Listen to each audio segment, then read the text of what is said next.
Welcome to Vegas, the city without clocks. In the casinos, anyway.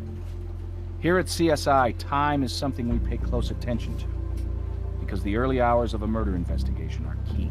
As our newest crime scene investigator, your credentials are strong, but the proof is in your performance. Yeah, we've got a situation over... Oh, sorry. Didn't mean to interrupt. Catherine Willows, let me introduce you to our newest CSI. Now, what have you got for us? Art gallery owner by the Strip with an unexpected exhibit on his showroom floor. A dead body. Possible homicide. Thanks, Kath. Okay, I'm partnering you with Warwick Brown on this case. He'll help show you the ropes. But your own CSI skills are what we're counting on to crack this case.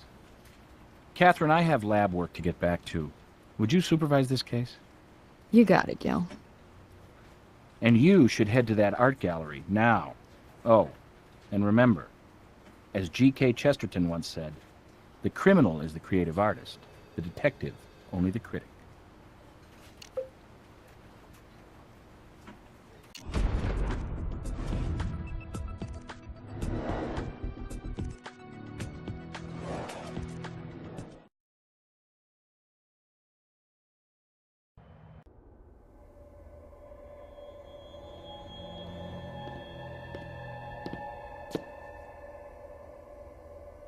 Hey, I'm CSI Warwick Brown.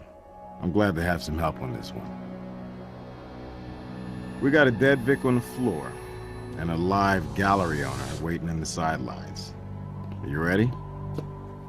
Pay close attention.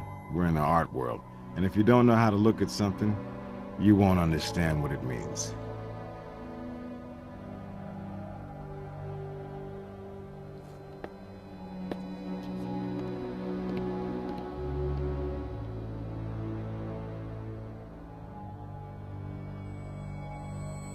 The Vic's face down.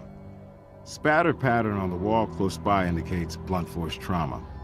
Take a photo of this. It's always good for future reference. You're going to need an angle that shows the Vic's position in relation to the spatter.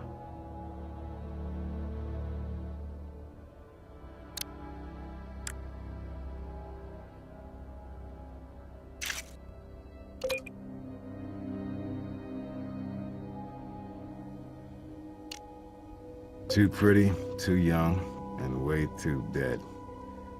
Pay close attention to the body. There could be evidence anywhere from head to toe.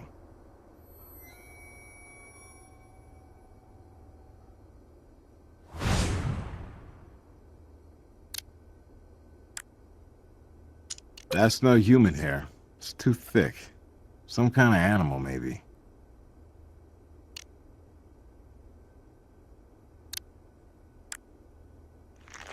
No wallet, cash, or ID. Could this be a glorified mugging?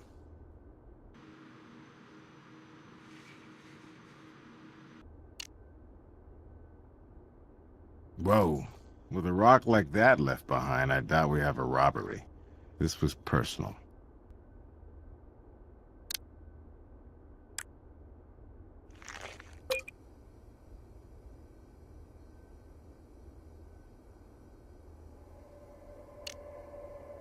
The blood flowed from the head wound and naturally pooled around her.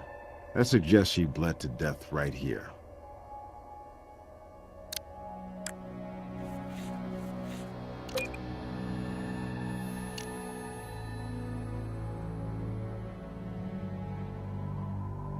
Hey, maybe we just got lucky. That blood print says somebody's shoe picked up transfer.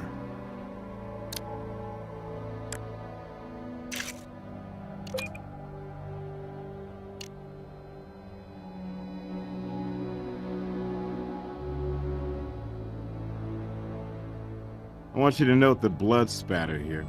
For a visual pattern like this, you'll want to use the digital camera. Then you can get the blood afterwards.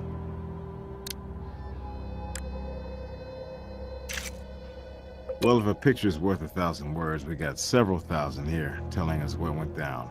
The Vic was hit at least twice. Pattern in her position relative to it tells us so. The first blow probably caused the puncture wound and sent her to the ground. The second blow, while she was down, created the blood spatter.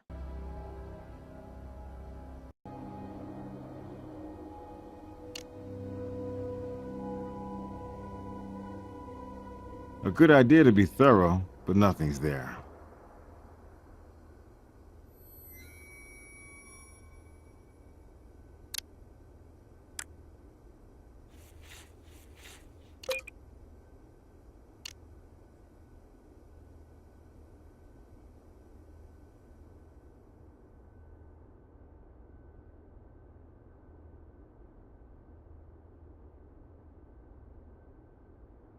$60 large for an earthbound bird? If art theft was the motivation, why not take the other two birds as well?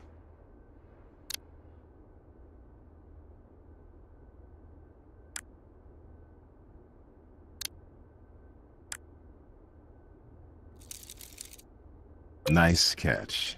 Whoever bagged our bird may have left that print.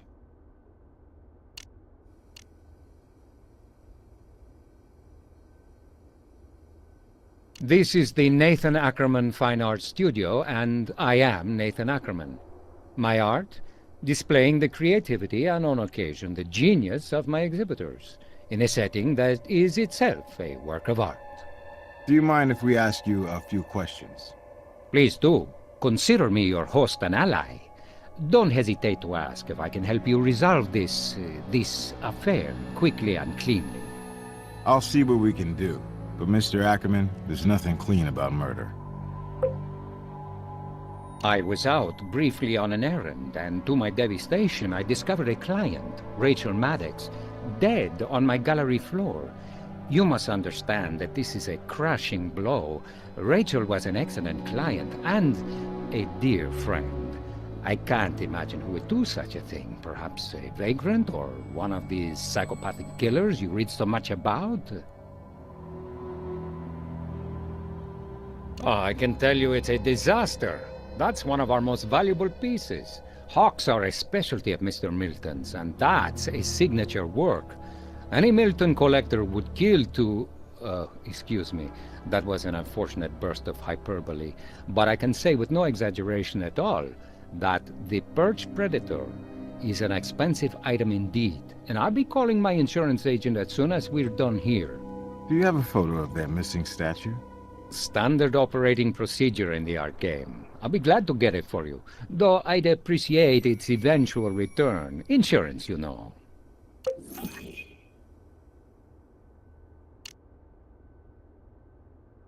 Rachel was about to be a bride. She had commissioned a painting and a sculpture, both of herself, for her wedding from one of my best artists. Unfortunately, he can also be one of my slowest artists, and Rachel and her fiancé were, well, let's say, fit to be tied that the art pieces, which were due some time ago, were not ready. I had an emergency overnight artwork delivery to ship. I needed to leave by 5 p.m., but Rachel was adamant we had to wait for the artist to come. I really shouldn't have left the two of them alone in the gallery, but they were respectable clients. Anyway, Rachel, refused to leave. She said she was staying put just in case. I believe her words were, "Irresponsible ass of an artist does me the supreme favor of showing up." So that's how I came to leave the two of them here, and I had intended to be back before we closed at 6. As it was 6:10 before I returned and found the door wide open and Rachel in this terrible posture. As for her fiancé, he was nowhere to be seen.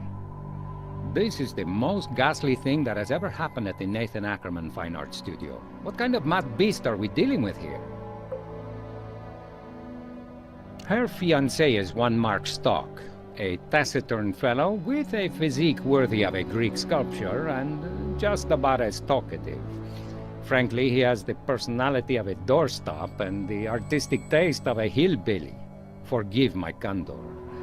The man does have his admirers. He's an ex-baseball player of some kind, from the minor leagues, I believe. As I said, he was here with Rachel when I left, but when I returned, she was alone, undead. Yes, they were having an argument about the art, which was unusual as Mr. Stock had never expressed an opinion from the beginning. Now he was making a stand. He said it was foolish to make such a fuss, and the wedding could easily go on without these silly pieces. But Rachel wasn't having any of that. In Mr. Stock's words, he can sound rather shrill for such a strapping specimen of masculinity.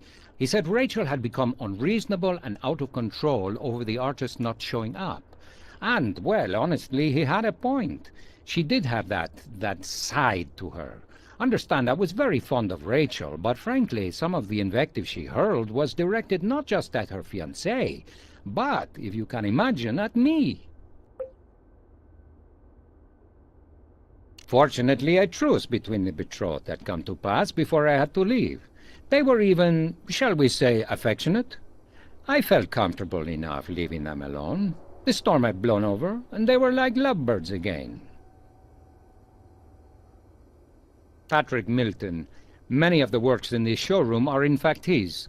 He is not a critical darling, considered by some too commercial, but the public loves him, and as long as they do, so do I. Ah, that was the spark that lit the fuse of the argument between Rachel and Mark. The artist had vowed to be here with the finished painting and sculpture first thing this morning, but he didn't show up at all. Not the first time, and Rachel flew into a rage when he did not appear. To me, Mark Stock would be an enigma if he had a higher IQ. During their tiff, he seemed cold, emotionless.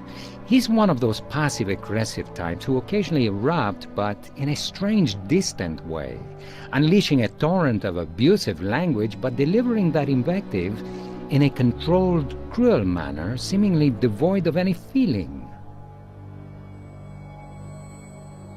They visit Vegas frequently, weekend getaways, on which they invariably stop by my gallery to do business. Rachel did so love art. What was the question? No, I have no address. They flew in for their wedding, and I have no idea at which hotel, though it will certainly be one of the pricier ones. Heavens, our association goes back years, almost a decade.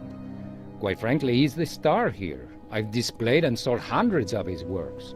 I could have sold more, but he misses so many deadlines. No matter how hard I've tried to breed professionalism into his artist soul, I failed. Still, he does sell. Ridiculous as it might seem, no. I have never once, in all the years of our very successful association, even seen his studio. As I say, he's quirky, private to the point of reclusiveness. Oh, but of course I have a phone number and a P.O. box. He wants his checks, after all. That'll be enough to track him. Thanks, Mr. Ackerman. Be my guest.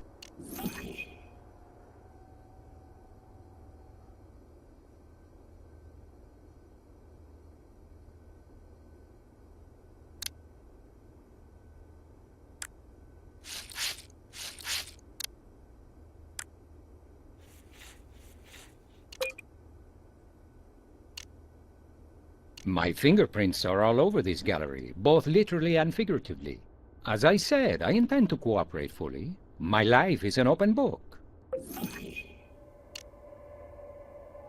No, I'm sorry, no. What happened to full cooperation? Your life an open book? My life is an open book, that I pledge to you. But I can't allow this door to be opened. I may seem inconsistent, but there are many expensive, even priceless objects dark back there, and I cannot risk damage. Particularly when I see no relevance to your investigation, since it's been locked throughout this entire unfortunate affair. I'm sorry, unless you have a warrant, I just can't allow you to go flinging your fingerprint powder around and spritzing your various sprays.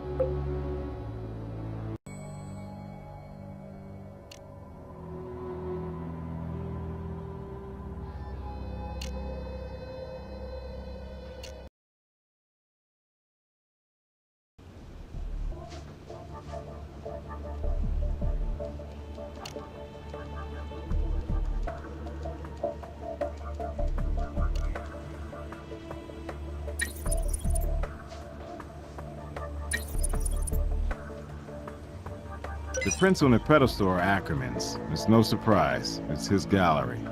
Of course, he's still a suspect.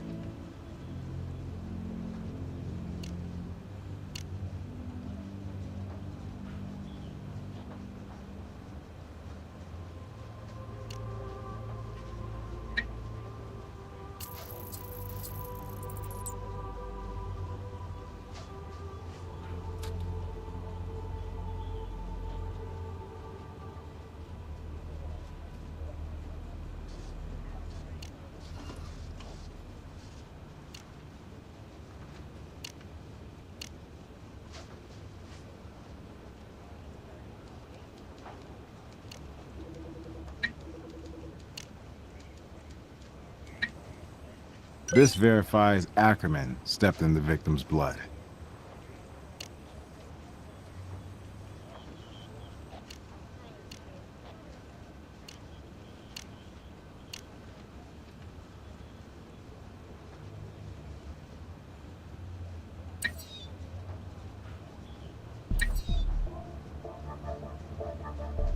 Wall spatter matches the Vic's blood.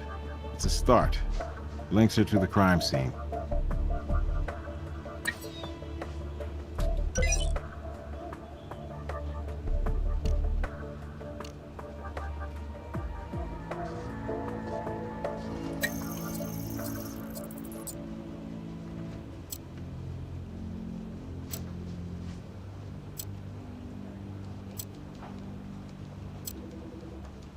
Squirrel hair, commonly used to make paintbrushes. Maybe we should find our reclusive artist.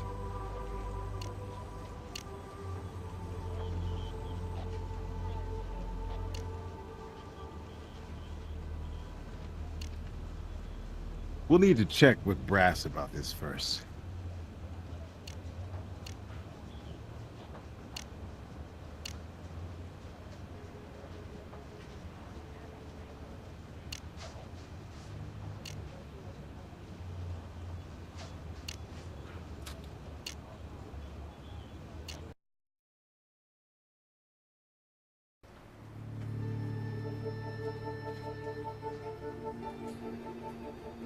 Even a self-proclaimed genius like Patrick Milton can't escape the electric company.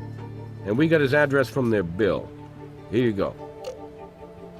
Well, I can have a unit hit the hotels with cold calls. It'll take a while, but as long as our lovebirds were registered under their real names, we'll find them.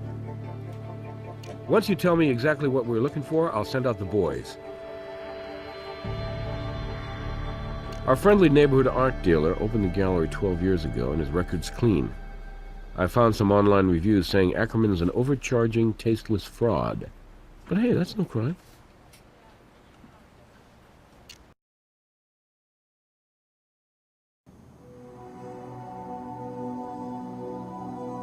Sure, I'll send a team right out.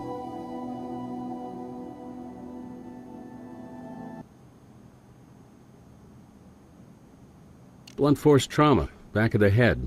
Wound's interesting, an irregular shape, somewhat triangular. It's the murder weapon's signature. Here's something you might find interesting. A small piece of foreign fibrous material. Definitely not skull.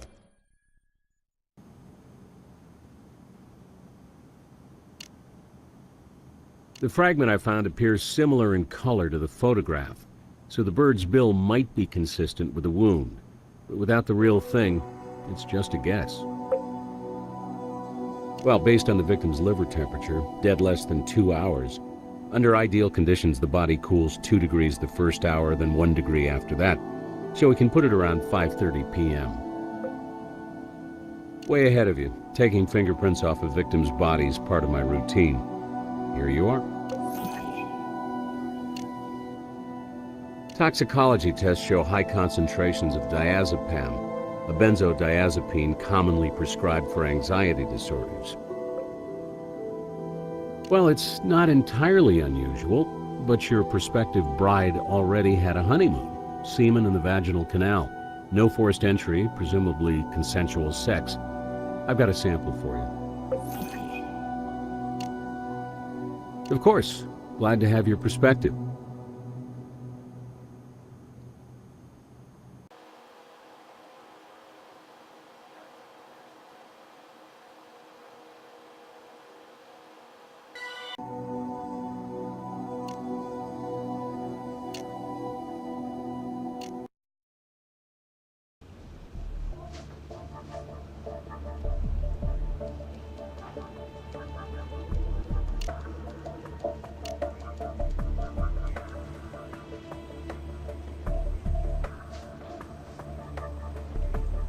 We've done all we can with that item.